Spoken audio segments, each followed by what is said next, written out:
चलो देखो, तो अपन स्टार्ट करने जा रहे हैं एक नया subject, business statistics.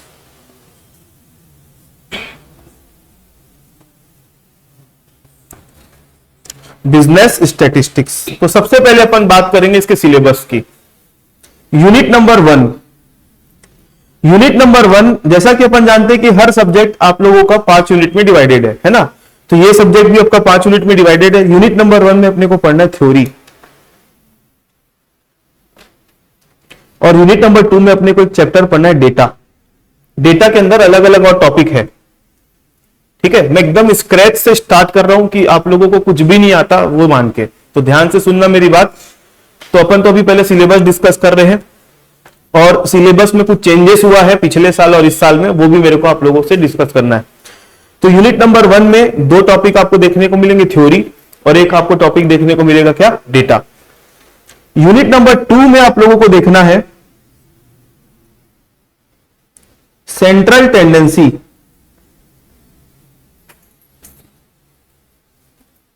Central tendency, central tendency मतलब मीन मीडियन मोड जानते हो ना, वही इसके अंदर आता है।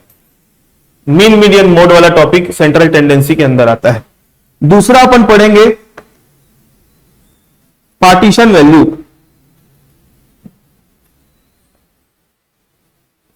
पार्टीशन वैल्यू, पार्टीशन वैल्यू के अंदर आता है क्वार्टाइल, डेसाइल, परसेंटाइल वाला टॉपिक। पार्टीशन वैल्यू के बाद हम 5वें नंबर पर पढ़ेंगे डिस्पर्सन एंड इट्स मेजर।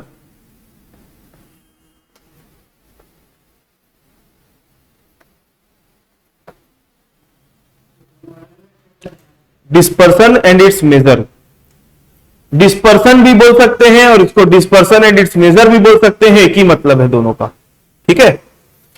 इसके अंदर अपन पढ़ते हैं range, inter quartile range, percentile range, mean deviation, standard deviation, इतने सारे टॉपिक आते हैं डिस्पर्सन वाले टॉपिक के अंदर, ठीक है।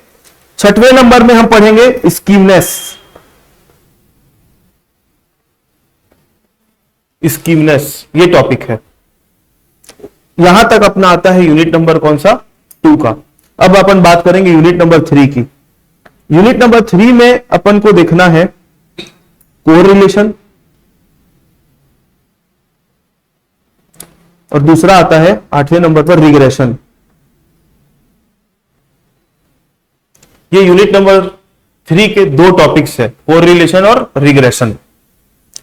यूनिट नंबर 4 में जब हम आ जाएंगे तो यहां पर अपने को पढ़ना है 2 टॉपिक, इंडेक्स नंबर,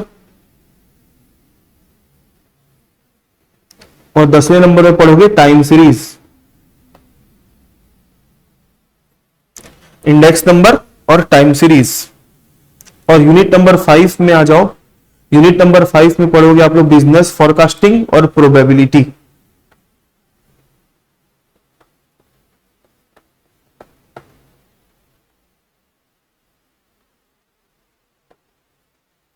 और प्रोबेबिलिटी,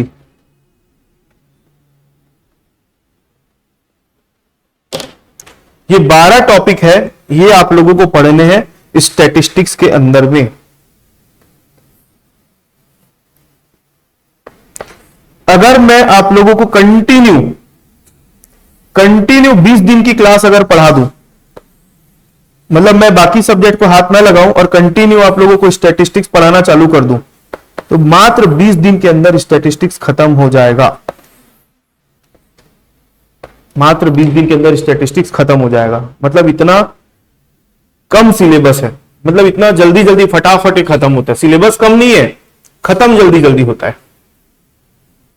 ना। लेकिन अपन वैसा नहीं करेंगे। तो ये सिलेबस है आप लोगों का स्टैटिस्टिक्स का। चेंजेस क्या आया है सुनो। यूनिट नंबर 2 में जो 3 और 4 नंबर के जो टॉपिक है, सेंट्रल टेंडेंसी और पार्टीशन वैल्यू, ये पहले आपका यूनिट नंबर 1 में हुआ करता था पिछले साल तक, लेकिन अभी उठा के कहां डाल दिया इसको, यूनिट नंबर 2 में डाल दिया है। इससे क्या फर्क पड़ा, इससे फर्क यह पड़ा कि यूनिट नंबर 1 के अंदर जो 2 टॉपिक थे, थ्योरी, इस टॉपिक से कभी क्वेश्चन आता नहीं था, है ना। इस टॉपिक से कभी क्वेश्चन आता नहीं था, और एक थ्योरी आ जाती थी और ये दोनों टॉपिक से कोई एक प्रैक्टिकल आ जाता था। मतलब इस टॉपिक को बच्चे पढ़ के ही नहीं जाते थे। आई बात समझ में। लेकिन अब जैसे जैसे सिलेबस अपना चेंज हुआ तो ये दोनों टॉपिक को यूनिट नंबर 1 से उठा के कहां डाल दिया, यूनिट नंबर 2 में डाल दिया। अब क्योंकि ये इधर आ गया तो इस चैप्टर का और इस चैप्टर का इंपॉर्टेंस बढ़ गया, क्योंकि अब आएगा तो प्रैक्टिकल इसी से आएगा। और अगर मैं समय की बात करूं, आज का जो सिनेरियो है, डेटा एनालिसिस का जमाना है और आप लोगों को डेटा के बारे में जानकारी नहीं है, टेबल ग्राफ ये सब बनाना अगर आपको नहीं आता, पाई चार्ट बनाना नहीं आता है, तो आप लोग को कोई मतलब नहीं है फिर स्टैटिस्टिक्स पढ़ने का। मतलब नीचे के भले कॉन्सेप्ट ना आए लेकिन आपको डेटा का प्रेजेंटेशन आना जरूरी है, क्योंकि कॉमर्स के दुनिया में अगर आप हो तो आपको डेटा के साथ खेलना आना चाहिए। आई बात समझ में? तो ये चैप्टर आपके करियर वाइज बहुत इंपॉर्टेंट है आप लोगों के लिए।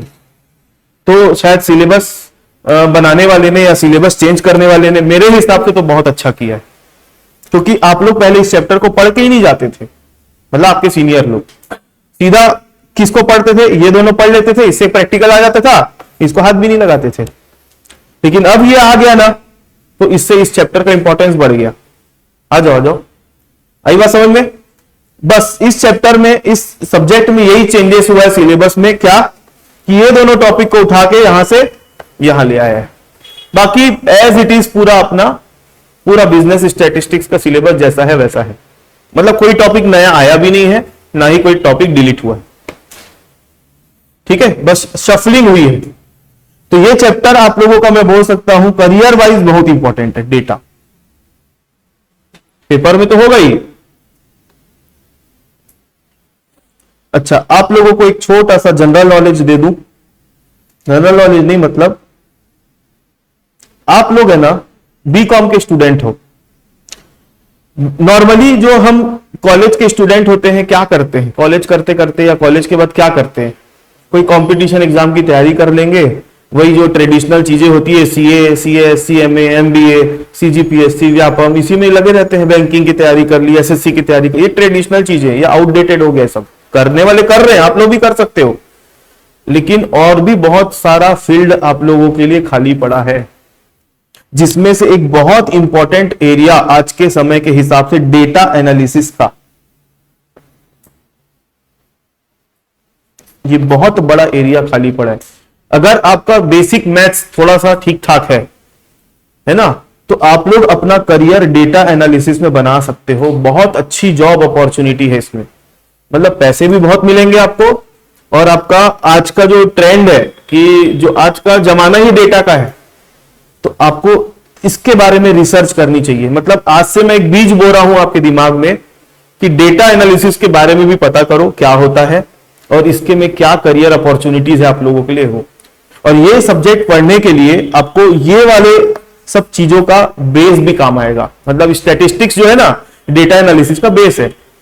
इसके लिए आप लोगों को फिलहाल बेसिक लेवल पे 2 सॉफ्टवेयर की बहुत जरूरत पड़ेगी।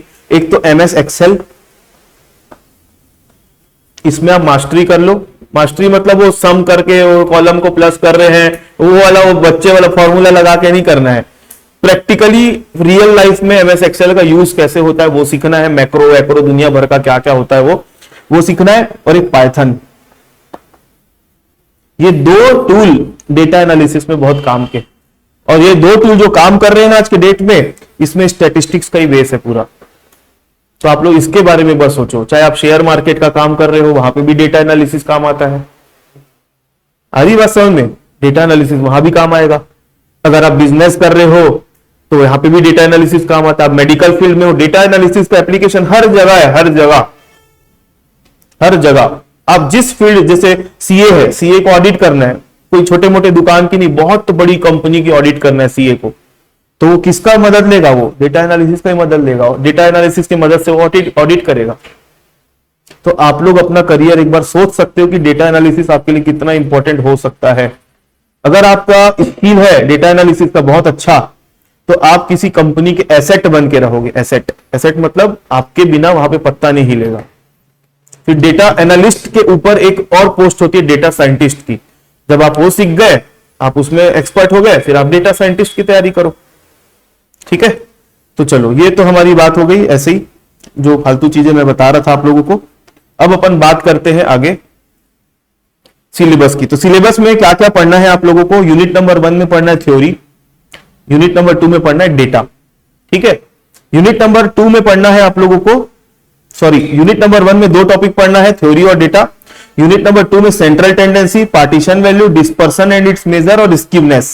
सेंट्रल टेंडेंसी के अंदर आता है mean median mode. Central tendency के अंदर क्या आता है? Mean median mode. Partition value के अंदर आता है quartile, decile, percentile. Dispersion and its measure के अंदर आता है range, inter quartile range, percentile range, quartile deviation, mean deviation from mean median mode और स्टैंडर्ड डेविएशन। ये सब आता है इसमें। स्कीवनेस की कैलकुलेशन करते हैं, skewness on the basis of quartile और skewness on the basis of mean median mode and standard deviation. मतलब ये मेरा बोलने का मतलब है कि हर चैप्टर अगले चैप्टर का बेस बनेगा, हर चैप्टर अगले चैप्टर का बेस बनेगा। आपके पहले जो क्लास चल रही है ना, उसमें मैंने ये वाला टॉपिक खत्म कर दिया, सेंट्रल टेंडेंसी। अब उन लोग पार्टीशन वैल्यू में जाने के लिए तैयार है। अगर मैं बोलूंगा चलो अपन सब पार्टीशन वैल्यू पढ़ेंगे, नहीं पढ़ पाओगे, नहीं पढ़ पाओगे। क्यों नहीं पढ़ पाओगे? क्योंकि आपने इसके पहले के चैप्टर्स नहीं पढ़े। तो स्टैटिस्टिक्स एक ऐसा चैप्टर है, इंटरलिंक्ड चैप्टर है। मतलब मेरे को अगर पार्टीशन वैल्यू पढ़ना है तो इधर से मेरे को इस सारी चीजों का नॉलेज लेते हुए आना पड़ेगा। मेरे को अगर डिस्पर्सन एंड इट्स मेजर पढ़ना है तो मेरे को इधर की चीजों का नॉलेज लेते हुए आना पड़ेगा। स्कीवनेस पढ़ना है तो पिछली चीजों का नॉलेज लेते हुए आना पड़ेगा। ऐसे चीजें आगे बढ़ते जाएगी। कोरिलेशन पढ़ना है तो पिछला सब पता होना चाहिए। रिग्रेशन पढ़ना है तो कोरिलेशन पता होना चाहिए। तो यूनिट नंबर 3 तक आपको चीजें परेशान करेगी। इंटरलिंक्ड, मैं बीच में किसी को बैठा ही नहीं सकता। आ रही बात समझ में? अब यूनिट नंबर 4 पढ़ेंगे हम, इंडेक्स नंबर। अलग टॉपिक है, इसका पिछले किसी टॉपिक से लेना देना नहीं है, लेकिन यहां पे थोड़ा सा आप लोगों को मीन मीडियन मोड का नॉलेज होना जरूरी है।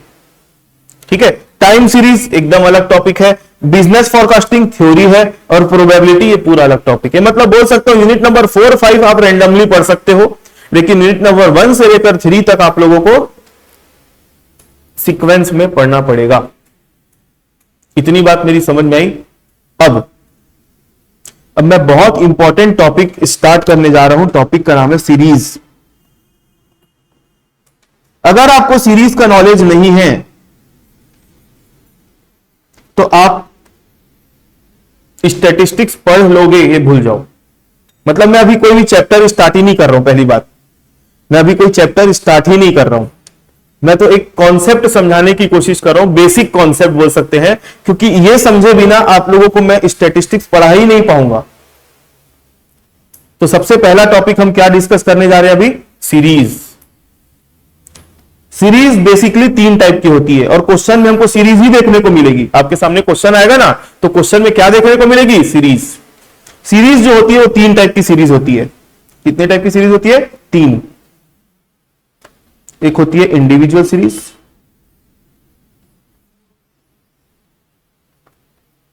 दूसरी होती है डिस्क्रीट सीरीज, तीसरी होती है कंटिन्यूअस सीरीज। 3 टाइप की सीरीज आपको देखने को मिलेगी। एक मिलेगी इंडिविजुअल सीरीज, दूसरी मिलेगी डिस्क्रीट सीरीज और तीसरी मिलेगी कंटिन्यूअस सीरीज। क्यों इसका नॉलेज होना जरूरी है? क्योंकि हम पढ़ रहे हैं स्टैटिस्टिक्स और स्टैटिस्टिक्स में हमको डेटा के साथ ही खेलना है। डेटा के साथ खेलना है मतलब कुछ ना कुछ कैलकुलेट करके देना है अपने को। तो क्वेश्चन में आपको क्या मिलेगा? डेटा। क्वेश्चन में क्या मिलेगा आपको? डेटा। और डेटा किस फॉर्म में देखने को मिलेगा आपको? सीरीज के फॉर्म में देखने को मिलेगा। डेटा किस फॉर्म में देखने को मिलेगा? सीरीज। तो सीरीज मतलब प्रेजेंटेशन ऑफ डेटा मैं बोल सकता हूं। सीरीज मतलब प्रेजेंटेशन ऑफ डेटा, डेटा को जमा कर देना। तो सीरीज जो होती है 3 टाइप की होती है। एक होती है इंडिविजुअल, दूसरी होती है डिस्क्रीट और तीसरी होती है कंटिन्यूअस। तो अब ये सीरीज क्या होती है, इसके लिए मैं एक एग्जांपल लेके चल रहा हूं। तो एक एग्जांपल लूंगा जिससे मैं तीनों सीरीज को एक साथ समझा दूंगा। बस आप लोगों को ध्यान से सुनना है और जो लिखूंगा उसका पीडीएफ आप लोगों को मिल जाएगा, भी लिखना मत कुछ भी। मान लो एक क्लास है। क्लास मतलब क्लासरूम।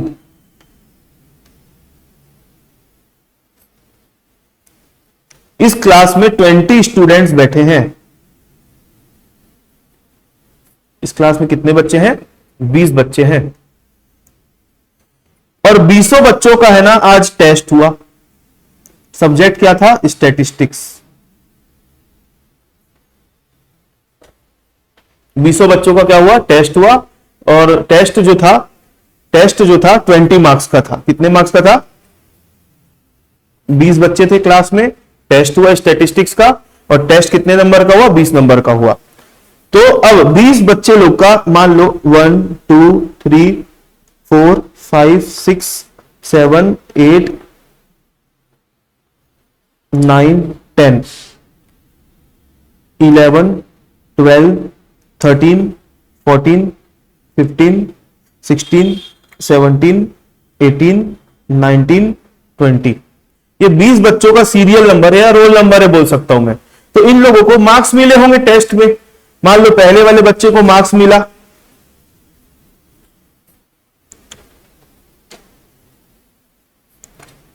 पहले वाले बच्चे को मार्क्स मिला 8, दूसरे वाले को मिला 7, तीसरे वाले को मिला 8, इसको मिला 7, इसको मिला 6, इसको मिला 8, इसको मिला 4, इसको मिला 4, इसको मिला 3, इसको मिला 4, इसको मिला 8, इसको मिला 7, इसको मिला 12, इसको मिला 15, इसको मिला 15, इसको मिला 12, इसको मिला 13, इसको 15 ही कर लो 15, फिर इसको मिला 7, इसको मिला 15, इसको मिला 12। इस तरीके से एक क्लास में क्या हो गया, रो रहे हो? इस तरह से क्लास में टेस्ट हुआ। टेस्ट में बच्चे लोगों को इस तरीके से स्टैटिस्टिक्स में मार्क्स मिले। 20 बच्चे थे टोटल। तो इस तरीके से मैंने यहां पर मार्क्स को, मार्क्स क्या है? बच्चों का डेटा है। एक टेस्ट हुआ, टेस्ट का मैंने मार्क्स लिया, है ना? तो डेटा कलेक्ट किया। इस तरीके से अगर मैं किसी चीज को अरेंज करके दिखाता हूं, इस तरीके से अगर मैं किसी चीज को अरेंज करके दिखाता हूं, इसको मैं कौन सा अरेंजमेंट बोलूंगा? इसको मैं बोलूंगा इंडिविजुअल सीरीज बोलूंगा। क्या बोलूंगा? क्या बोलूंगा यश? Individual series. मतलब 20 बच्चे, भाई 20 बच्चों के मार्क्स को मैंने यहां पे इंडिविजुअली दिखाया कि नहीं दिखाया बताओ? यहां पर मैंने 20 बच्चों के मार्क्स को इंडिविजुअली दिखाया कि नहीं? अलग अलग, पहले वाले का इतना नंबर, दूसरे वाले का इतना नंबर, तीसरे वाले का इतना नंबर, डिटेल्ड है हर बच्चे का अलग अलग नंबर। तो इस तरीके से अगर हम डेटा को दिखाते हैं, इस तरीके से डेटा को प्रेजेंट करते हैं, तो उस तरीके की सीरीज को हम क्या बोलते हैं? Individual series. तो इंडिविजुअल सीरीज में केवल और केवल अपने को क्या देखने को मिल रहा है? यहां पे मार्क्स देखने को मिल रहा है। तो यहां पर अगर मैं पूछूंगा क्लासरूम का एवरेज मार्क्स कितना आया, पूरे क्लास में 20 बच्चे हैं, तो बताओ एवरेज मार्क्स कितना आया? तो सबको आप क्या करोगे? ऐड करोगे और डिवाइड बाय क्या कर दोगे? 20 कर दोगे। आ रही बात समझ में? तो इससे आपको क्या मिल जाएगा? क्लास का एवरेज मार्क्स मिल जाएगा। अभी निकालना नहीं है। तो यहां पर जिस चीज का हम एवरेज निकाल रहे हैं, जिस चीज की हम कुछ कैलकुलेशन कर रहे हैं, उसको हम एक नाम देते हैं। उसको हम क्या बोलते हैं? क्लास बोलते हैं। क्या बोलते हैं उसको? क्लास। ये क्लासरूम वाली क्लास नहीं, क्लास। ठीक है। सीरीज का जो कंपोनेंट होता है, सीरीज का जो मेन कंपोनेंट होता है, जिससे सीरीज मिलके बनती है, जैसे मैंने यहां पर बच्चों का टेस्ट लिया, टेस्ट में सारे बच्चों के मार्क्स कलेक्ट किए, तो ये जो मार्क्स वाला जो कॉलम होगा उसको मैं क्या बोलूंगा? क्लास। अब हो सकता है कि मैं एक गांव में गया, गांव में सर्वे किया, वहां पे 50 आदमी को खड़े कर दिया, बोला चलो अपनी एज बताओ सब लोग। तो एज 50 लोगों की कलेक्ट कर रहा हूं, तो एज वाला जो कॉलम बनेगा मेरा, उसको मैं क्या बोलूंगा? क्लास। आ रही बस में? मैं हाइट पूछ लिया सबकी, चलो हाइट बताओ, चलो इनकम बताओ। वो डेटा किसी भी फॉर्म में हो सकता है। क्लासरूम की बात हो रही है तो मार्क्स हो सकता है, एज हो सकता है, हाइट हो सकती है, इनकम हो सकती है, कुछ भी हो सकता है वो। आ रही बात समझ में? तो इस तरीके से मैंने अलग अलग लोगों का, अलग अलग स्टूडेंट का डेटा अलग अलग दिखा रहा हूं। तो इस तरीके के प्रेजेंटेशन ऑफ डेटा को मैं क्या बोलूंगा? Individual series. तो यहां पर अगर मैं बोलूं इंडिविजुअल सीरीज में केवल आपको क्या देखने को मिलेगी मालूम है? क्लास। ये जो 1 से लेकर 20 तक नंबर है ना, ये तो नॉर्मल सीरियल नंबर है भाई, और कुछ नहीं है। तो देखो इंडिविजुअल सीरीज में मैंने क्या रखा? 20 बच्चों के मार्क्स का डेटा रखा। आई बात समझ में? ये हो गई इंडिविजुअल सीरीज। अब क्लास में अगर 200 बच्चे होते तो पन्ना ही भरते जाता आगे, इतना सारा लिखता। क्लास में अगर 500 बच्चे होते तो, अगर मेरे क्लास में 20 बच्चे हैं तो 20 बच्चे लोगों का डेटा कंट्रोलेबल है, मैं 20 लोगों का ऐसे चलो देख सकता हूं। यहीं पे अगर मैं मुख्यमंत्री हूं मान लो, मेरे को पूरे छत्तीसगढ़ राज्य के बच्चों का डेटा चाहिए, 12वीं में बताओ कितने कितने बच्चे कितने कितने नंबर पाए, तो एक एक बच्चे लोग, करोड़ों बच्चे बैठते हैं एग्जाम देने के लिए, तो फिर देख पाऊंगा मैं? इंडिविजुअल डेटा मेरे लिए काम का रहेगा? मेरा बोलने का मतलब है आप जितने छोटे लेवल पर रहोगे ना, उतना आपको डेटा डिटेल में चाहिए रहेगा। जैसे जैसे आपका लेवल बढ़ते जाएगा, आपको डेटा डिटेल में नहीं, समराइज्ड फॉर्म में लगेगा। आई बात समझ में मैं क्या बोलना चाह रहा हूं? जैसे मुख्यमंत्री जी की बात करें या कोई एजुकेशन मिनिस्टर की बात करें, एजुकेशन मिनिस्टर को मतलब नहीं है कि आपके क्लास में कितने बच्चे बैठते हैं, उनको जिले से मतलब होता है, उनको राज्य से मतलब होता है। वो बोलेंगे एक राज्य में इतने बच्चे बैठते हैं, इतने बच्चे कॉमर्स वाले हैं, इतने बच्चे ये वाले हैं, इतने बच्चे वो वाले हैं, बताओ कितना परसेंट रिजल्ट है। वो समरी में बात करेंगे बस, उनको इंडिविजुअली एक एक जन से मतलब नहीं रहता। बड़े फिर मोदी जी की बात करेंगे तो वो उसको फिर धमतरी, रायपुर, कांकेर, बिलासपुर, इससे मतलब नहीं है, उसको राज्य से मतलब है। मतलब जितने बड़े लेवल पर जाओगे डेटा उतना समराइज्ड फॉर्म में चाहिए रहता है। आरी बस। तो इंडिविजुअल सीरीज जो है ना, मोस्ट डिटेल्ड सीरीज होती है, जिसमें डेटा को सबसे डिटेल्ड फॉर्म में हम दिखाते हैं, है ना। इसमें केवल और केवल आपको क्या देखने को मिलेगी? क्लास। ठीक है। अब डेटा को थोड़ा सा और अपन वो करते हैं, प्रोसेस करते हैं। चलो अब अपन इसी डेटा को, यही बच्चे लोगों के डेटा को दूसरे तरीके से दिखाने की कोशिश करते हैं। बताओ सबसे कम नंबर किसका था? 4 नंबर वाले का था? 3 नंबर वाला है? तो चलो देखो यहां पर मैं लिख रहा हूं ना, 1 मिनट, क्या हो गया? 1 मिनट रुक जाओ ना, थोड़ा सा इसको अलाइन कर दूं।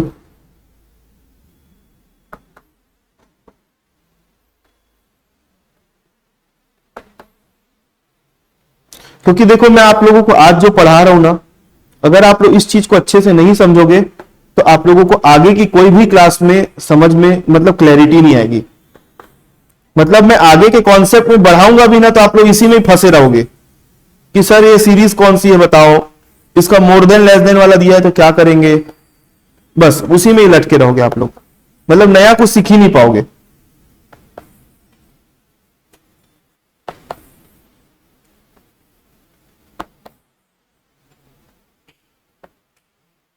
ठीक है, ये है 20 बच्चों का डेटा। अब बताओ इसमें सबसे कम नंबर किसने पाया था?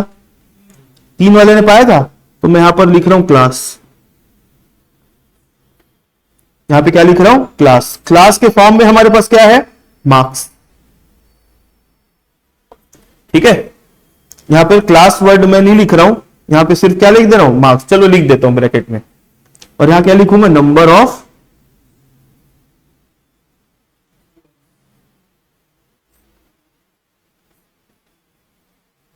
बताओ 3 नंबर जिसने पाया, पूरे क्लास में 3 नंबर पाने वाले बच्चों की संख्या कितनी है?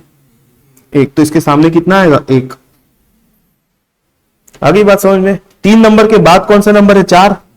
बताओ 4 नंबर पाने वाले बच्चे पूरे क्लास में कितने हैं? कैसे पता चला? गिने आप लोग? 1 2 3, और कहीं पे है 4? नहीं, 3 बच्चे हैं। 4 के बाद कितना नंबर है? 6। 6 नंबर पाने वाले बच्चे क्लास में कितने हैं? हाँ, 1। 6 के बाद 7। 7 नंबर पाने वाले बच्चे क्लास में कितने हैं? 7 के बाद 8। 8 नंबर पाने वाले बच्चे कितने हैं क्लास में? 8 नंबर वाले कितने हैं? 4। 9 है क्या? नहीं है। 10 है? नहीं। 11 नहीं। 12। 12 नंबर पाने वाले बच्चे कितने हैं क्लास में? 12 के बाद 15। 15 नंबर पाने वाले बच्चे कितने हैं क्लास में? हाँ, 15 के बाद हो गया। ठीक, ये देखो डेटा ये भी उसी क्लास का ही है, उन्हीं बच्चों का ही है, लेकिन दिखाया किसी और तरीके से गया है। तो यहां पर अब आप इसका टोटल मारोगे ना, 20 आएगा पक्का, बता रहा हूं। नहीं आ रहा है मतलब आपने गलत किया है। 1 और 3 4, और 1 5 4 9 4 13, 13 और 3 16, और 4 20। ये भी तो 20 ही बच्चे का डेटा है, लेकिन दिखाया अलग तरीके से गया है। तो इस तरीके की सीरीज को हम बोलते हैं डिस्क्रीट सीरीज। डिस्क्रीट सीरीज में क्लास दी रहती है, और साथ में ये जो नंबर ऑफ स्टूडेंट है वो क्या है? फ्रीक्वेंसी। इसको हम क्या बोलेंगे? फ्रीक्वेंसी। आई बात समझ में? फ्रीक्वेंसी।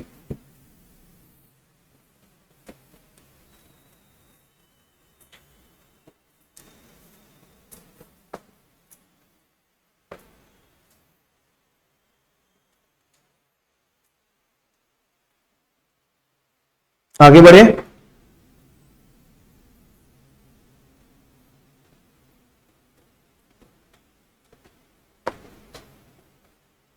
चलो इसके बाद हम बात करेंगे कंटिन्यूअस सीरीज की। कंटिन्यूअस सीरीज में भी मैं इन्हीं बच्चों का ही डेटा उठा के लिखूंगा, लेकिन और किसी और तरीके से, और समराइज्ड तरीके से। तो यहां पर मैं लिखूंगा मार्क्स मतलब क्लास,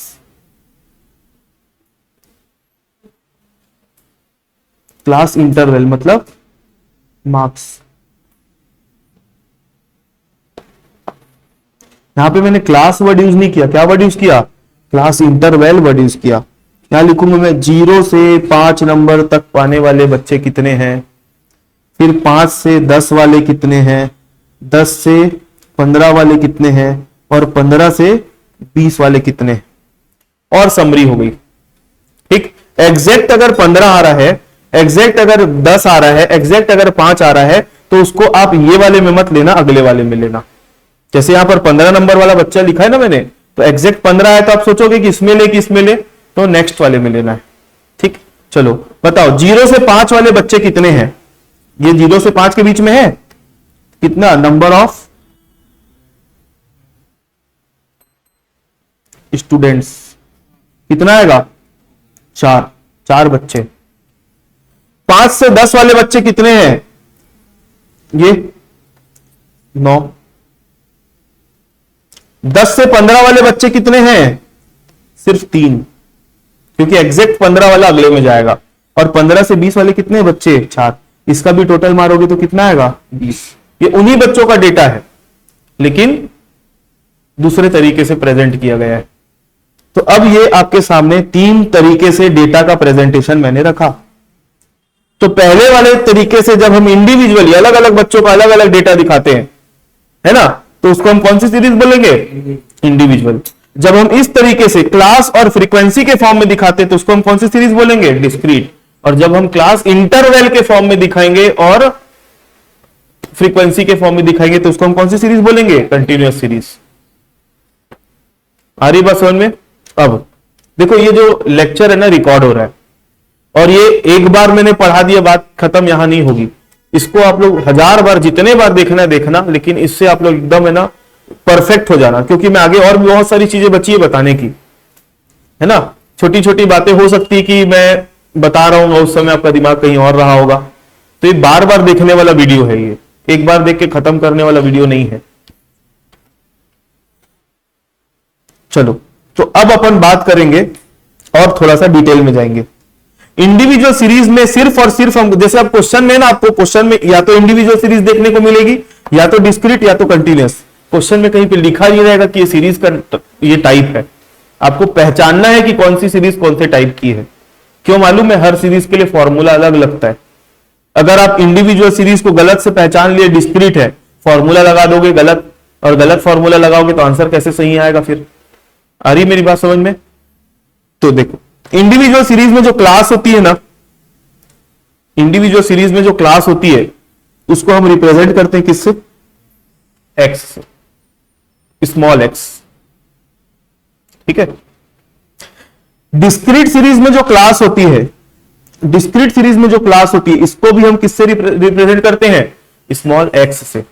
और डिस्क्रीट सीरीज में फ्रीक्वेंसी जो होती है, फ्रीक्वेंसी, इसको हम रिप्रेजेंट करते हैं स्मॉल एफ से,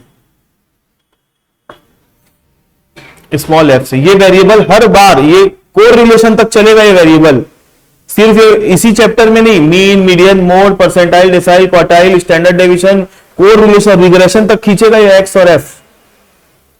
इसलिए मैं अभी से बता दे रहा हूं, तो ये हर जगह काम आने वाला है ये चीज, है ना। तो इंडिविजुअल सीरीज में सिर्फ और सिर्फ क्या देखने को मिलेगी? क्लास। और क्लास को हम किस नाम से जानते हैं? एक्स। ठीक है। डिस्क्रीट सीरीज में आपको क्लास भी मिलेगी और क्या देखने को मिलेगी? फ्रीक्वेंसी। तो इसको एक्स और एफ बोलेंगे। एफ फ्रीक्वेंसी और एक्स जो है क्लास।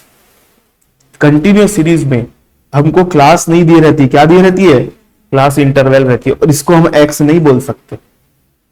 लेकिन जो फ्रीक्वेंसी है, नंबर ऑफ स्टूडेंट है, इसको हम क्या बोलेंगे? एफ तो बोल सकते हैं, लेकिन क्लास जो है उसको हम एक्स नहीं बोल सकते। तो इसका पहले अपने को ना मिड वैल्यू निकालना पड़ेगा। क्या निकालना पड़ेगा? मिड वैल्यू निकालनी पड़ेगी। मिड वैल्यू को ही हम क्या बोलते हैं यहां पर, एक्स बोलते हैं। मतलब क्वेश्चन में अगर कंटिन्यूस सीरीज आ गई है, क्वेश्चन में अगर कौन सी सीरीज आ गई है, कंटिन्यूस सीरीज, तो कंटिन्यूस सीरीज में ये जो दिया हुआ है ना, इसको हम एक्स नहीं बोल सकते, क्लास इंटरवल बोलते हैं। इसका पहले अपने को क्या निकालना पड़ेगा, मिड वैल्यू निकालना पड़ेगा। मिड वैल्यू को हम क्या बोलेंगे, एक्स बोलेंगे। अब मिड वैल्यू निकालने के लिए क्या करना पड़ेगा, देखो 2 मिनट।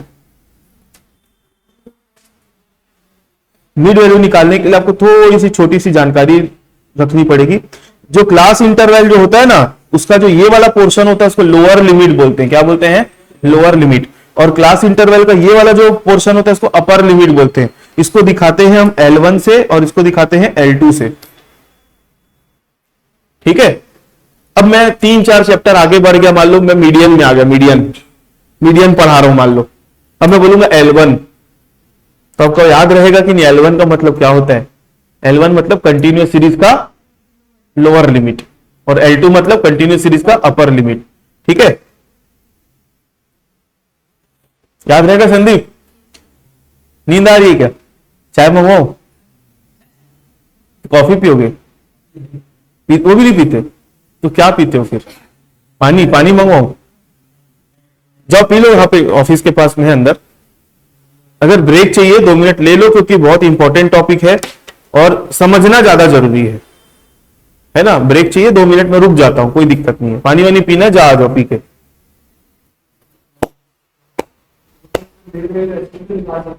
अभी मिड वैल्यू निकाला नहीं, निकालूंगा। हाँ हाँ, निकाल सकते हैं।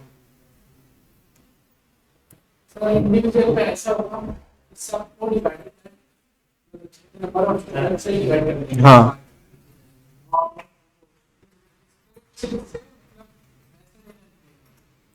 आप अभी मीन में पहुंच गए हो। हाँ, आप अभी जो जिस बारे में बोल रहे हो ना, वो एरिथमेटिक मीन का टॉपिक है। अभी मैं सिर्फ डिस्कस कर रहा हूं आप लोगों के साथ सीरीज क्या होती है, उसकी पहचान क्या है कि नहीं। सीरीज में अब आप जो बोल रहे हो ना, मीन है, मीन निकालते समय इंडिविजुअल सीरीज में सबको जोड़ते हैं, डिवाइड बाय 20 करेंगे। डिस्क्रीट सीरीज में मल्टीप्लाई करेंगे फ्रीक्वेंसी से, फिर divide by total of frequency से करेंगे, ऐसा रहता है। ठीक है, पानी भरना है क्या? पानी भरना है? प्रभु भैया इनको पानी का दिखा दो।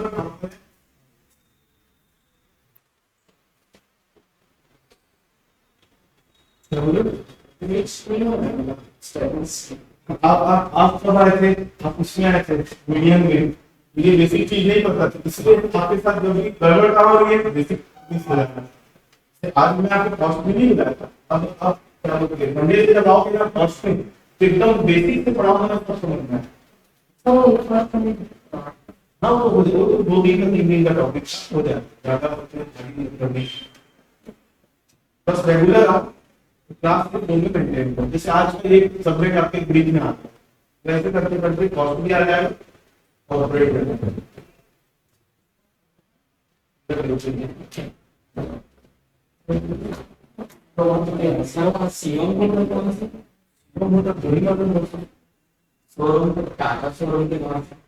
होगा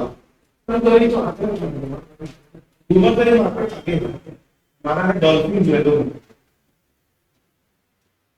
वीवीआईपी रोड पड़ता है, शुभम के मार्ट वाले गली के पैदा है, उसके साथ शुरू में हिमालय का इंटर है, उसके बाद डॉल्फिन पड़ता है।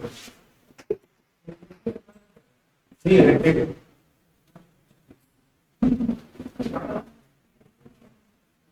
सारा पर इसका 14 साल 200 plus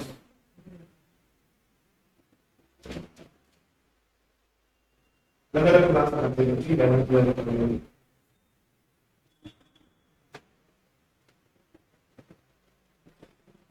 Siang Park, Siang Park. Shivam park होगा कहीं पे। Then hospital, Valley Road. क्या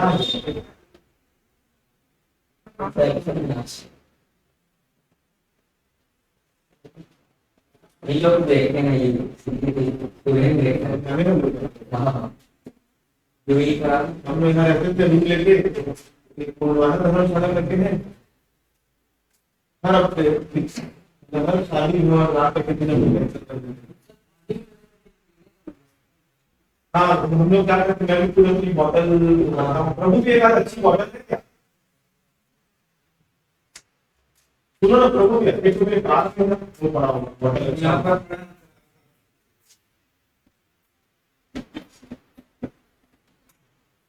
हाँ ये है अच्छी बॉटल।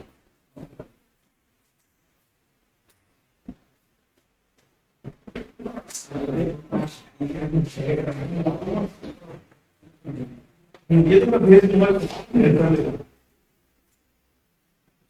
ये बच्चे तो भी बता रहे हैं। हाँ ये लोग सब नए बच्चे हैं।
हाँ रख दो।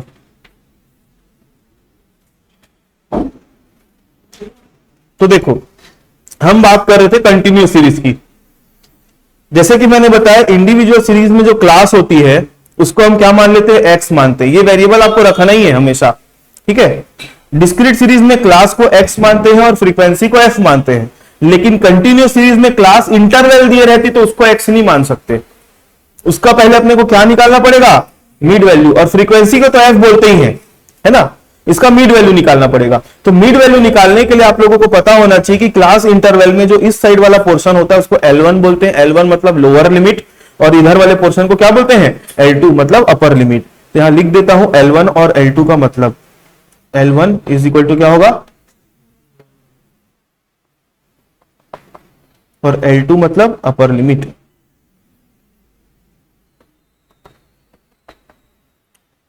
ठीक है, लोअर लिमिट और अपर लिमिट। मिड वैल्यू निकालने का सिंपल सा फॉर्मूला होता है, मिड वैल्यू निकालने का सिंपल सा फॉर्मूला होता है L1 plus L2 divide by 2। ये फॉर्मूला होता है L1 plus L2 divide by 2। तो चलो 0 + 5 डिवाइड बाय 2 कितना होगा 2.5। 5 + 10 डिवाइड बाय 2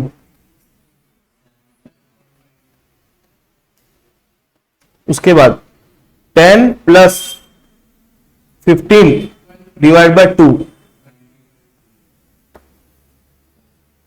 और 15 + 20 डिवाइड बाय 2। ये मिड वैल्यू निकला, इसको हम x बोलेंगे, इसको हम x बोलेंगे। क्लियर है? अब आगे ये x हो गया, जो फ्रीक्वेंसी दी है वो तो है ही। अब जैसे आपको x और f चाहिए रहता है क्वेश्चन सॉल्व करने के लिए, ठीक है, ये हो गया भाई। यहां तक किसी को कोई डाउट? देखो ये बार बार चीजें आएंगी और आप लोग इसी में ही कंफ्यूज होते हो।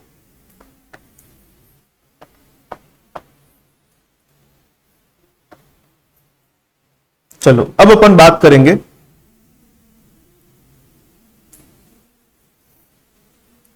कभी कभी क्या होता है, इच्छाधारी नागिन सुने हो? इच्छाधारी नागिन मूवी वगैरह में दिखाता था। क्या होती है इच्छाधारी नागिन? इंसान नागिन बन जाती है, मतलब वो होती कुछ और दिखती कुछ और है। मतलब कॉन्सेप्चुअली अगर बात करूं तो होती कुछ और दिखती कुछ और है, उसी को इच्छाधारी नागिन बोलेंगे। तो वैसे ही क्वेश्चन में आपके सामने एक सीरीज आएगी, वो होगी कुछ और दिखेगी कुछ और। मोर देन, लेस देन और मिड वैल्यू क्वेश्चन में दिखेगा वो डिस्क्रीट के जैसा, लेकिन होगा कंटिन्यूअस। देखो समटाइम्स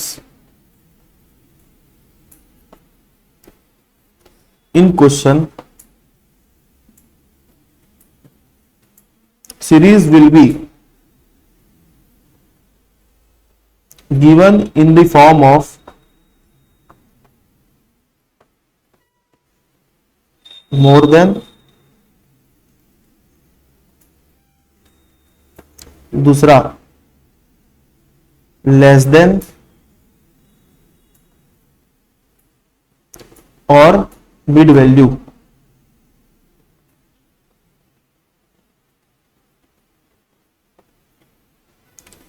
कभी कभी क्वेश्चन में आप लोगों को जो सीरीज दी रहेगी वो किस फॉर्म में दी रहेगी? मोर देन के फॉर्म में, या फिर लेस देन के फॉर्म में, या फिर मिड वैल्यू के फॉर्म में। This type of series, this type of series looks like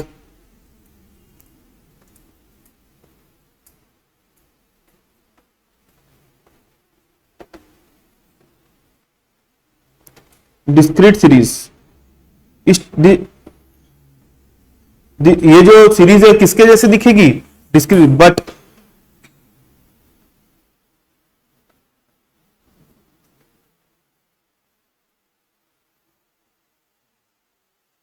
actually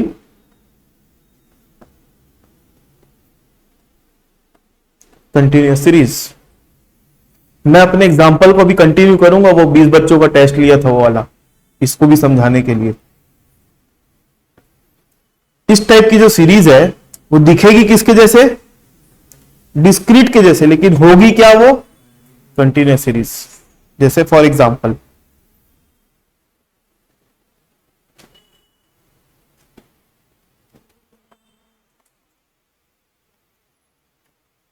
marks less then,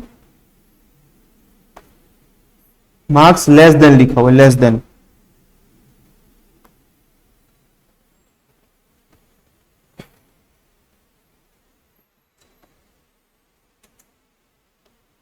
ये अपनी जानकारी के लिए बस कॉपी करके ला रहा हूं ना वहां पे। देखो इस तरीके से देखने को मिलेगा, मार्क्स लेस देन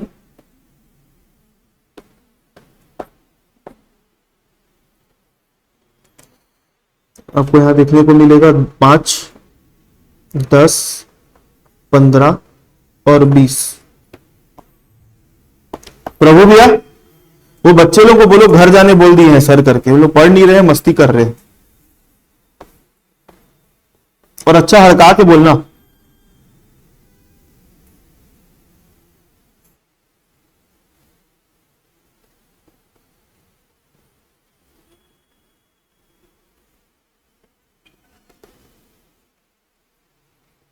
ठीक है, इस तरीके से दिया रहेगा आपको।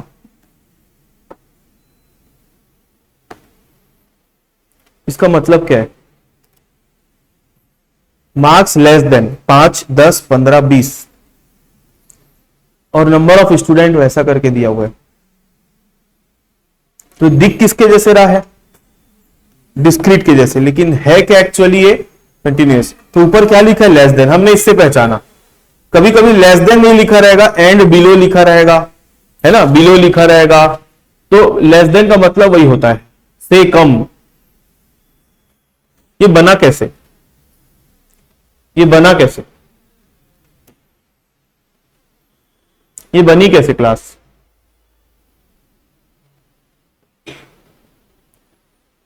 देखो क्लास, अब एक है ना, मैं जो बोल रहा हूं उसको इमेजिन करना उस सिचुएशन को। एक क्लास है, वहां 20 बच्चे बैठे, उनका स्टैटिस्टिक्स का टेस्ट हुआ 20-20 नंबर का, है ना, टेस्ट हुआ। आप लोगों को अगर सवाल बनाना है तो बैठ के बनाओ, उन लोग मस्ती कर रहे। हाँ ठीक है, फिर जाओ। हाँ हाँ हाँ हाँ ठीक। तो क्लास में 20 बच्चे बैठे हैं, सर एंट्री किए क्लास में, गुस्से में थे, बोले 5 नंबर से जितने बच्चे कम पाए सब खड़े हो जाओ। कितने बच्चे कम खड़े हो जाएंगे? कितने बच्चे खड़े हो जाएंगे? 4 बच्चे खड़े हो जाएंगे, 5 नंबर से कम वाले। उस क्लास की सिचुएशन के बारे में सोच के देखो। अब सर बोलेंगे 10 से कम वाले बच्चे खड़े हो जाओ। तो 10 से कम वाले बच्चे तो 5 से कम भी तो 10 से कम ही तो होंगे ना। तो कितने लोग खड़े हो जाएंगे टोटल? 13। इस 13 में ये 4 लोग भी इंक्लूड है कि नहीं है? अब बोलेंगे 15 से कम वाले खड़े हो जाओ, तो ये लोग तो खड़े ही रहेंगे। और कितने लोग खड़े हो जाएंगे? मतलब टोटल कितने लोग खड़े दिखेंगे? 16 लोग। मतलब इस 16 में 13 लोग इंक्लूड है। बोलेंगे 20 से कम वाले खड़े हो जाओ, तो पूरे 20 के 20 ही खड़े हो जाएंगे, क्योंकि पूरे क्लास में 20 से कम ही वाले हैं सब। मेरी बात समझ में आ रही है? तो इस डेटा को, ये है कंटिन्यूअस, इसको दिखाने का तरीका इस तरीके से कम, लेस देन बोलते हैं इसको। और इसके साथ जो नंबर ऑफ स्टूडेंट है ना, ये फ्रीक्वेंसी नहीं है, ये CF है। ये क्या है? क्यूमुलेटिव फ्रीक्वेंसी है। क्यूमुलेटिव फ्रीक्वेंसी का मतलब होता है हर बड़ी फ्रीक्वेंसी में उसकी पिछली वाली या अगली वाली छोटी फ्रीक्वेंसी का इंक्लूड होना। मतलब ये 13 में ये 4 इंक्लूड है, 16 में 13 इंक्लूड है, 20 में 16 इंक्लूड है। तो जब क्वेश्चन सॉल्व करोगे तो इससे हम क्वेश्चन सॉल्व नहीं कर सकते। इसको अपने को पहले नॉर्मल क्लास और नॉर्मल फ्रीक्वेंसी में चेंज करना पड़ेगा। कैसे चेंज करेंगे? देखो, इसको पहले अपन नॉर्मल क्लास में चेंज करेंगे।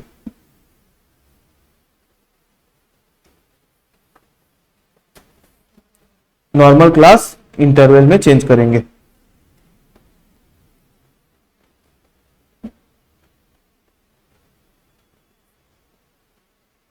नॉर्मल क्लास इंटरवल में चेंज करेंगे। तो कभी भी याद रखना, क्वेश्चन में जब भी आपको लेस देन दिया रहेगा, क्या दिया रहेगा? Less than. उस केस में क्वेश्चन में आपको जो दिया रहेगा ना, वो L2 दिया रहेगा। क्या दिया रहेगा? L2। L2 मतलब क्या दिया रहेगा? अपर लिमिट दिया रहेगा। और आपको क्या निकालना रहेगा? लोअर लिमिट निकालना रहेगा। तो आपको L2 दिया है, आपको क्या निकालना है? L1 निकालना है। L2 कितना दिया है? 5, 10, 15, 20 दिया है। बताओ इनके बीच का डिफरेंस कितने कितने का है? 5। तो L1 इज इक्वल टू हो जाएगा L2 माइनस 5। कर दो माइनस। 5 माइनस 5 करोगे तो कितना आएगा? 0। 10 माइनस 5 करोगे तो कितना आएगा? 5। 15 माइनस 5 करोगे तो कितना आएगा? 10। 20 माइनस 5 करोगे तो कितना आएगा? 15। ये बन गई आपकी क्या? नॉर्मल क्लास बन गई कि नहीं? वापस वैसे ही। अब इसकी जो फ्रीक्वेंसी है 4, 13, 16, 20, इससे अपन नॉर्मल फ्रीक्वेंसी बनाएंगे।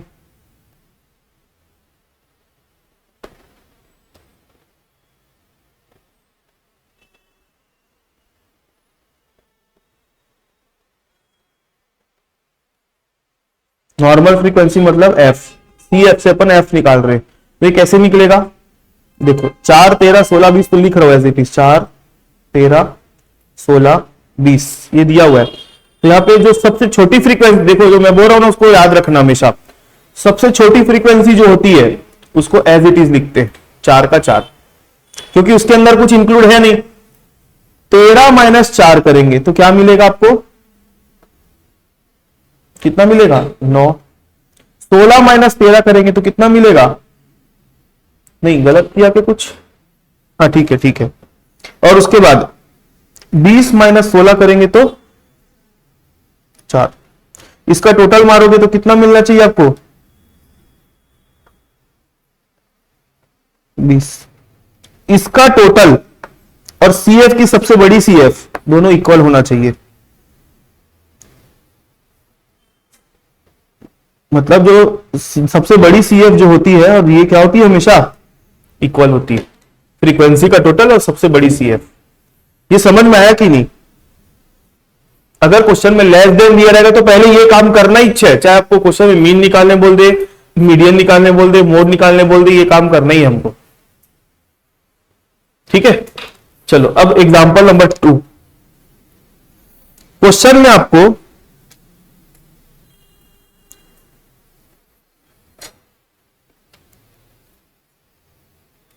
ये डेटा मैंने देखने के लिए लाया है।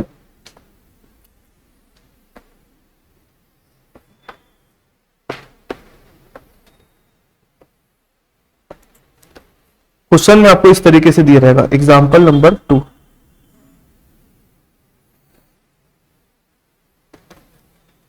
क्या लिखा है, मार्क्स मोर देन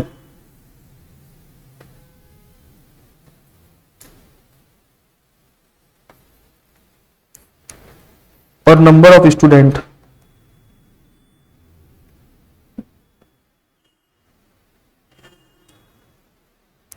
यहां दिया रहेगा आपको 0 5 10 15 और यहां दिया रहेगा आपको 20,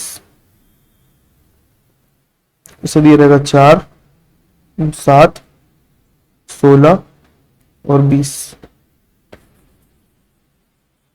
इस तरीके से दिया रहेगा।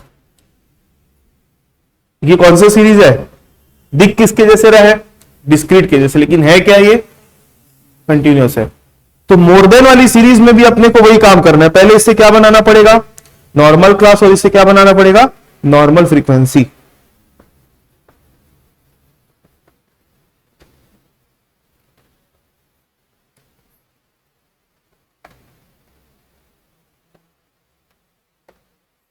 Normal frequency. तो मोर देन वाले में हमेशा याद रखना, आपको क्वेश्चन में क्या दिया रहेगा L1 दिया रहेगा, आपको क्या निकालना पड़ेगा L2 निकालना पड़ेगा। वहां पे माइनस करे थे, यहां पे क्या करना पड़ेगा प्लस। यहां क्या करोगे, जो दिया पहले लिख लो 0 5 10 15। पहले मोर देन वाला समझ के देखो क्या है इसका मतलब। सर क्लास में घुसे, बोले 0 से जितने लोग ज्यादा नंबर पाए हैं सब खड़े हो जाओ।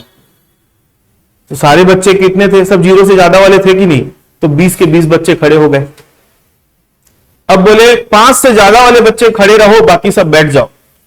तो कितने बच्चे लोग खड़े दिखे, 16 लोग खड़े दिखे, बाकी कितने लोग बैठ गए, 4 लोग बैठ गए होंगे। 10 से ज्यादा वाले लोग खड़े रहो, बाकी लोग बैठ जाओ, तो कितने लोग खड़े दिखे, 7 लोग खड़े दिखे, बाकी बैठ गए। 15 से ज्यादा वाले मतलब खड़े हो जाओ, तो कितने लोग खड़े दिखे, 4, बाकी लोग बैठ गए।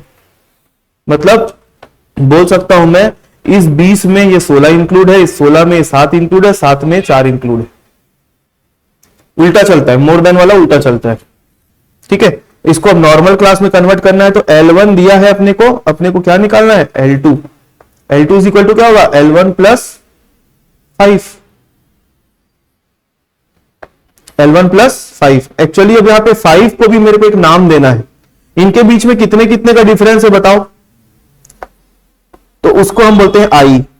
क्या बोलते हैं आई मतलब इंटरवल, कितने कितने का गैप है, ठीक है। तो यहां पे L1 प्लस आई होगा और यहां पर ऊपर में मैंने लिखा था L2 माइनस आई होगा।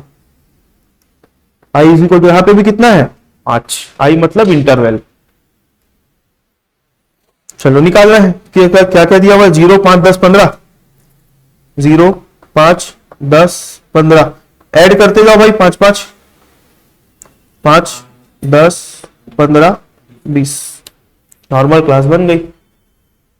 अब फ्रीक्वेंसी निकालना है, CF से NF निकालना है, ये भी क्यूमुलेटिव फ्रीक्वेंसी है भाई, ये भी कौन सी फ्रीक्वेंसी है, CF ही है। इससे अपने को क्या करना है, नॉर्मल फ्रीक्वेंसी निकालना है।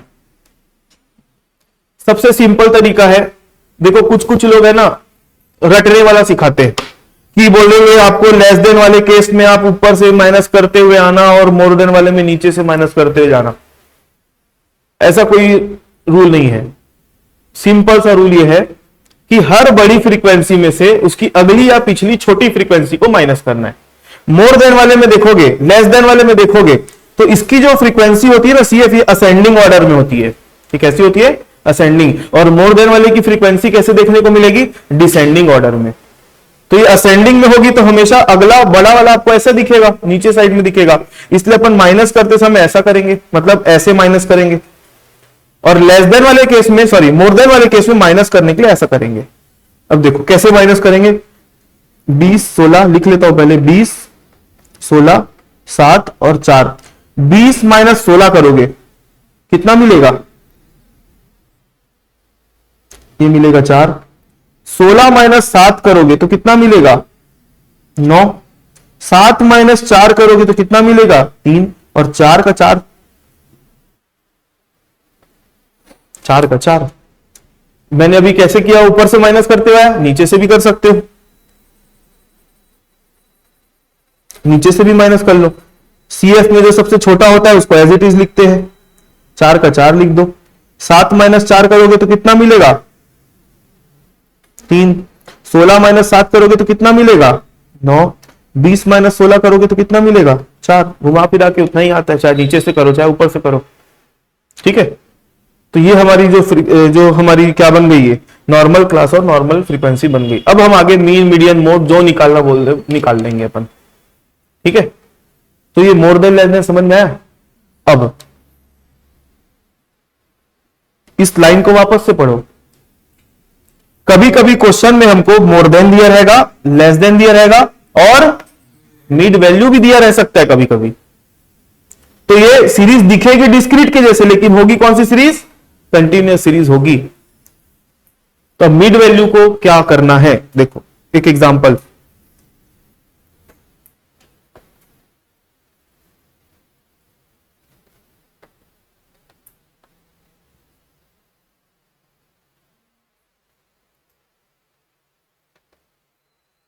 टू 2.5 7.5 12.5 और 17.5 ये मिड वैल्यू दिया है। ये क्या दिया है, मिड वैल्यू।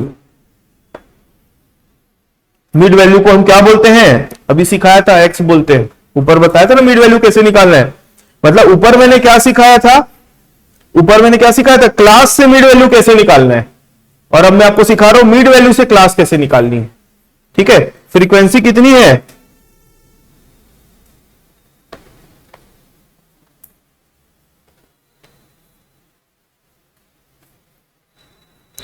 4 9 3 4।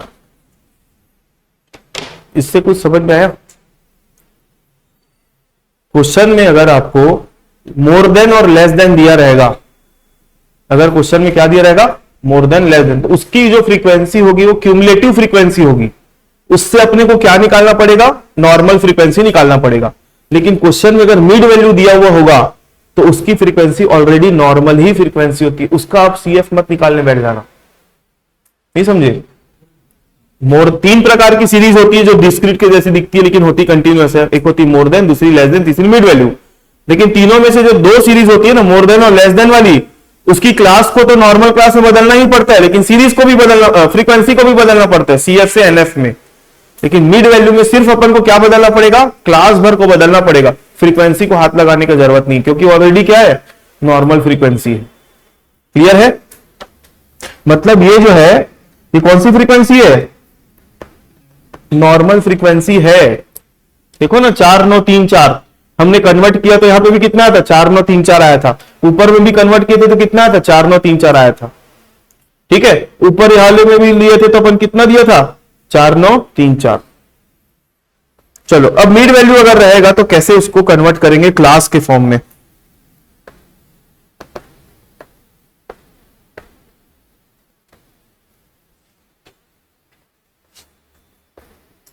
कैसे कन्वर्ट करेंगे? मैंने बताया मोर देन में क्या दिया रहता है, मोर देन में क्या दिया रहता है, L1 दिया रहता है, L2 निकालना रहता है ना। लेस देन में क्या दिया रहता है, L2 दिया रहता है, L1 निकालना रहता है। उल्टा उल्टा दिया रहता है, मोर देन में क्या दिया रहता है, L1 L2 निकालना रहता है, और लेस देन में L2 दिया रहता है, L1 निकालना रहता है। मिड वैल्यू में ना L1 दिया रहता है ना L2 दिया रहता है, दोनों का एवरेज रहता है। वो मिड वैल्यू में आपको ना ही L1 दिया रहेगा ना ही क्या दिया रहेगा, L2, लेकिन अपने को निकालना दोनों है। कैसे निकालेंगे? मैंने आप लोगों को बताया था इसके बीच का जो डिफरेंस होता है उसको अपन क्या बोलते हैं, आई। क्या है, आई। तो आई को डिवाइड बाय करेंगे 2 से, अपन आई को क्या करेंगे, डिवाइड बाय 2 करेंगे, कितना आएगा, 2.5 आएगा।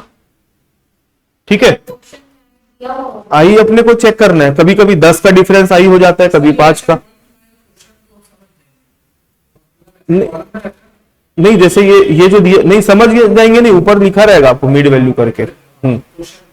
तो आई जो है हमने निकाला, आई अपॉन 2 किया, आई अपॉन 2 करेंगे तो कितना आएगा, आई इनका डिफरेंस देखना है।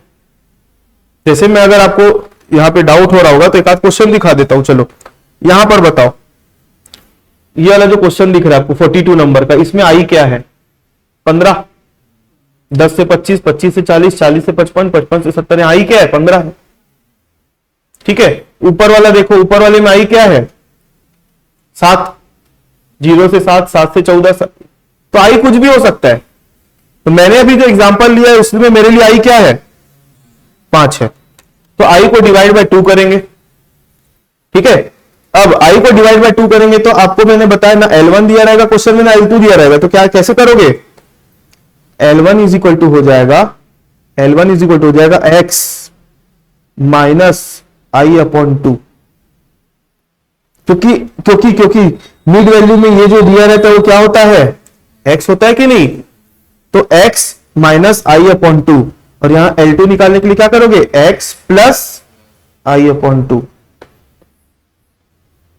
चलो कितना कितना दिया है, मेरा सीधा सा मतलब है, इसमें 2.5 माइनस करो, इसमें 2.5 प्लस करो, इसमें 2.5 माइनस करो, इसमें 2.5 प्लस करो, इसमें 2.5 माइनस करो, इसमें 2.5 प्लस करो, इसमें 2.5 माइनस करो, इसमें 2.5 प्लस करो।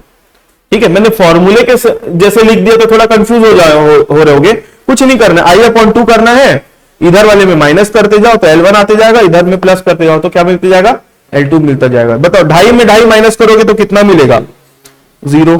2.5 में 2.5 प्लस करोगे तो कितना मिलेगा, 5। 5 से 10, 10 से 15, 15 से 20 हो गया। और इसकी फ्रीक्वेंसी तो ऑलरेडी कैसी फ्रीक्वेंसी है, नॉर्मल है, तो उसको कन्वर्ट करने की जरूरत नहीं है। तो ये सीरीज है, ये इसका नॉलेज आपको होना जरूरी है। अभी मैंने कोई टॉपिक पढ़ाना चालू ही नहीं किया, अब मैं नेक्स्ट क्लास से तो आप लोगों को पढ़ाना चालू करूंगा क्या, central tendency, mean median mode. लेकिन उसको पढ़ने के लिए आप लोगों को आज जो मैंने पढ़ाया सीरीज, इसका नॉलेज होना जरूरी। ये नहीं समझोगे तो आगे मैं आप लोगों के सामने कुछ भी बोलूंगा आप लोगों को समझ में नहीं आएगा। जैसे सिंपल सी बात है, देखो एक तो क्वेश्चन दिखा रहा हूं आपको, एक क्वेश्चन बस देख लो। क्वेश्चन नंबर 42 देखो, 42 नंबर का क्वेश्चन देखो, क्या बोल रहा है, सिंपल सी बात, ऑब्टेन मीन, ऑब्टेन मतलब कैलकुलेट करना है। क्या कैलकुलेट करना है, mean median mode, mean median mode निकालना है। आपको एज दी हुई है लोगों की 10 से 25, 25 से 40, 40 से 55, ऐसे करके सबकी एज दी हुई है, और साथ में नंबर ऑफ पर्सन दे दिया है। बताओ कौन सी सीरीज है, इंडिविजुअल, डिस्क्रीट की कंटिन्यूअस, कंटिन्यूअस सीरीज है। अब आपको क्वेश्चन में ऐसा दिया रहेगा तो सादा सादा है ये, आपको मीन मीडियन मोड निकाल दोगे। लेकिन अगर क्वेश्चन में आपको ये दिया, क्वेश्चन नंबर 47 पढ़ो, बताओ कौन सी सीरीज है ये, क्योंकि क्वेश्चन में क्या दिया हुआ है। लेकिन अगर आपको अगर उसका नॉलेज नहीं होगा तो आप इसको डिस्क्रीट भी बोल दोगे, और आपको क्या निकालने बोल रहा है, मीडियन और मोड निकालने बोल रहा है कि नहीं, मीडियन और मोड निकालने बोल दिया। और देखो क्वेश्चन, ये देखो 54 नंबर का क्वेश्चन देखो क्या लिखा है, मार्क्स लेस देन, कौन सी सीरीज है, डिस्क्रीट जैसे दिख रही लेकिन कौन सी सीरीज है ये, कंटिन्यूअस। तो इसके साथ जो नंबर ऑफ स्टूडेंट मतलब फ्रीक्वेंसी है, कौन सी फ्रीक्वेंसी है वो, क्यूमुलेटिव फ्रीक्वेंसी है ना। तो ऐसे क्वेश्चन आएंगे आपके सामने सीरीज के फॉर्म में, और आपको क्या कैलकुलेट करने बोल रहा है, ऊपर पढ़ो ना, एरिथमेटिक मीन निकालना है, मीडियन निकालना है, मोड निकालना है। तो आप अगर सीरीज से ही ऊपर नहीं आ पाओगे तो पहले तो उसको क्वेश्चन को सॉल्व करने के लिए आपको नॉर्मल क्लास और नॉर्मल फ्रीक्वेंसी में कन्वर्ट करना आना चाहिए। मीन मीडियन मोड तो निकालते रहेंगे, वो बात की बात है, लेकिन नॉर्मल क्लास और नॉर्मल फ्रीक्वेंसी तो आना चाहिए निकालना। वो नहीं आएगा तो आप मीन मीडियन मोड कैसे निकालोगे। क्लियर है। तो इसलिए मेरे को पहली क्लास में आप लोगों को सीरीज पढ़ाना बहुत जरूरी था, क्योंकि इसके बिना हमारी गाड़ी आगे नहीं बढ़ सकती। ठीक, तो ये जो पीडीएफ है मैं आप लोगों को शेयर कर रहा हूं, इसको फेयर कॉपी में लिखोगे, है ना। और 3 क्वेश्चन मैं आप लोगों को दे रहा हूं अभी, मेरे को मतलब इसको होमवर्क करके आओगे आप लोग, ठीक है। 3 क्वेश्चन दे रहा हूं, उसको सिर्फ कन्वर्ट करके आना है नॉर्मल क्लास और नॉर्मल फ्रीक्वेंसी में। और क्वेश्चन जो दे रहा हूं ना मैं आप लोगों को बुक के क्वेश्चन दे रहा हूं। फोटो ले लेना, अभी 2 मिनट लगेगा।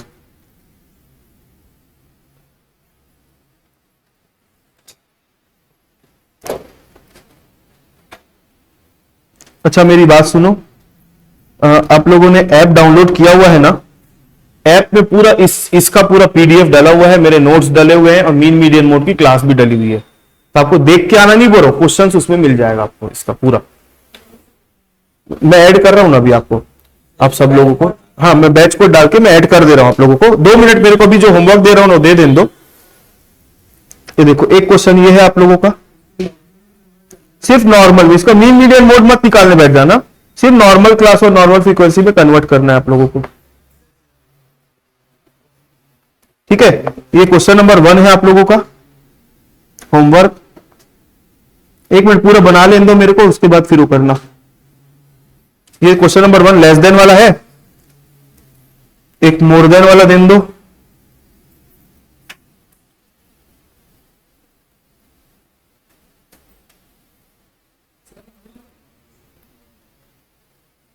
क्या भाई,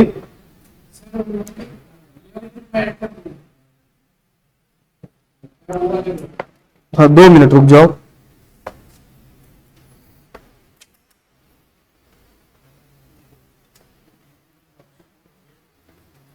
क्वेश्चन नंबर 2,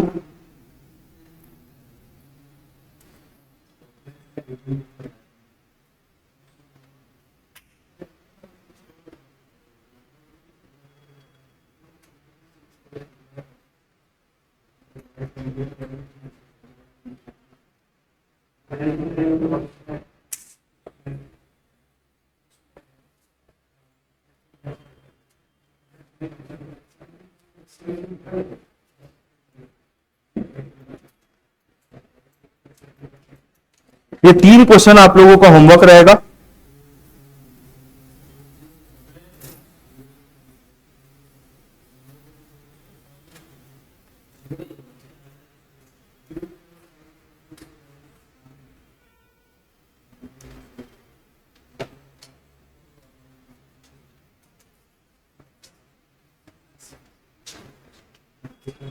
इसका पीडीएफ मैं आप लोगों को शेयर कर रहा हूं ना,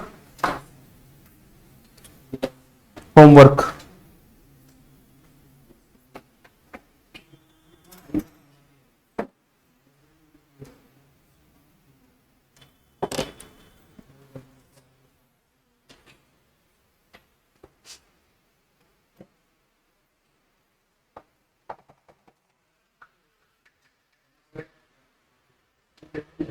हाँ